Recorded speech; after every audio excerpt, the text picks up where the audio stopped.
السلام عليكم ورحمة الله وبركاته.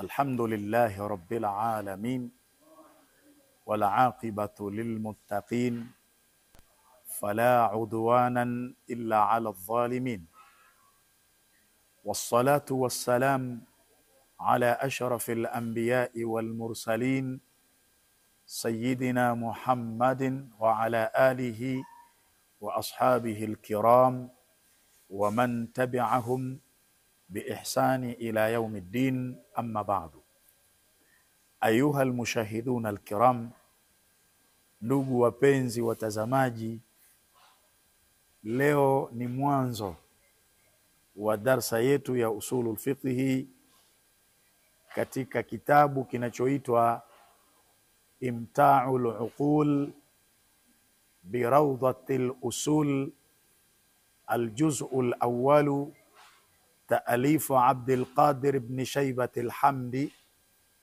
al-ustadh bi kulliyati ash-shari'ah wal lughati al-arabiyyah bir Riyadh. Kitabu hiki kimeitwa Imta'ul Uqul, starehe ya akili. Unaweza ukakiita punzisho la akili katika uwanja, yani bi Rawdatil Usul, katika uwanja wa usul. Na kweli kitabu hiki ukikisoma unahisi akili yako imestarehe, akili yako imepumzika, kwa sababu pana mambo yamewekwa humu yanayomvutia msomaji. Kitabu hiki ni juzu ya kwanza, ni utunzi wa mwanawachuoni Abdul Qadir ibn Shaybah al-Hamdi. Huyu alikuwa ni al-ustadhu bi kulliyati sharia, alikuwa ni mkufunzi katika chuo kikuu kitivu cha sheria, wal lughati al-arabia, na kitivu cha lugha ya Kiarabu, bir Riyadh, katika mji wa Riyadh katika nchi ya Saudi Arabia. Alikuwa ni mkufunzi huko. Kwa hiyo tunaanza somo la mwanzo kabisa. Bismillahir Rahmanir Rahim. Alhamdulillahi Rabbil Alamin. Shukurani zote au sifa zote zinamstahiki Allah, mlezi wa walimwengu wote. Wal aqibatu lilmuttaqin, na mwisho mwema umeandaliwa kwa ajili ya wamchao Allah. Wassalatu wassalam, na rehma na amani, ala Muhammadi, ziwe juu ya mtume Muhammad, khatamil mursalin, mwisho wa mitume mursalin, wa qaidul ghurril muhajjilin, na yeye ndio kiongozi wa watu watukufu.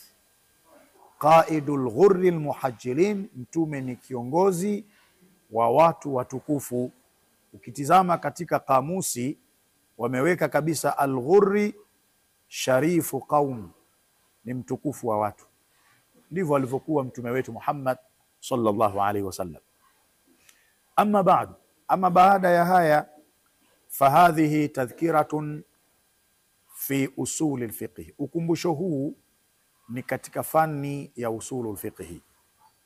Wadhihatul uslub, ukumbusho huu ni wenye mbinu za kimaelezo zilizo wazi, ndio maana ikaitwa Imta'ul Uqul.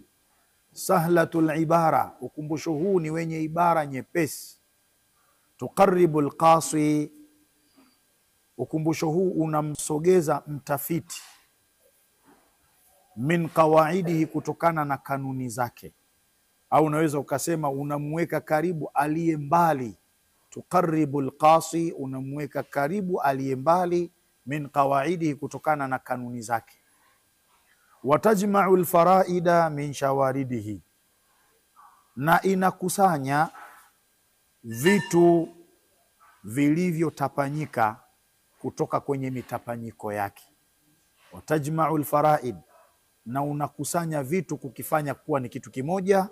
Min shawaridihi, kutokana na mitapanyiko yake. Narudia tena, watajma'ul faraida min shawaridihi, na inakusanya vitu kukifanya kuwa ni kitu kimoja. Min shawaridihi, kutokana na mitapanyiko yake. Watuhabibu hadha alilm litulabihi, ukumbusho huu unawafanya wanafunzi wake kuipenda elimu hii. Asmaituhu, au unaweza ukasema samaituha, nimekiita kitabu hiki imtaa al-uqul, kuwa ni starehe ya akili au pumzisho la akili, birawdatil usuli, katika uwanja wa usul. Wallahu wahdahu almusta'an, na Mwenyezi Mungu peke yake ndiye mwenye kutakwa msaada. Huo ulikuwa ni mukaddima. Kitakachofuatia sasa, tutaanza somo lenyewe. Kama kawaida yetu, darsa hizi tunazileta kwenu kama sadaqatun jaria kwa wazazi wetu waliotutangulia mbele ya haki, na hususan wazazi wangu wawili, mzee Ramadhani Ndaki pamoja na mama yangu Bi Zainab binti Andrea. Kwa yoyote atakayezitokezea darsa hizi na akanufaika nazo, asiache kuwaombea maghfira wazazi wangu, lakini pia asiwache kuwarehemu. Tukutane katika darsa inayoanza. Wallahu waliyut tawfiq. Wassalamu alaikum wa rahmatullahi wa barakatuhu.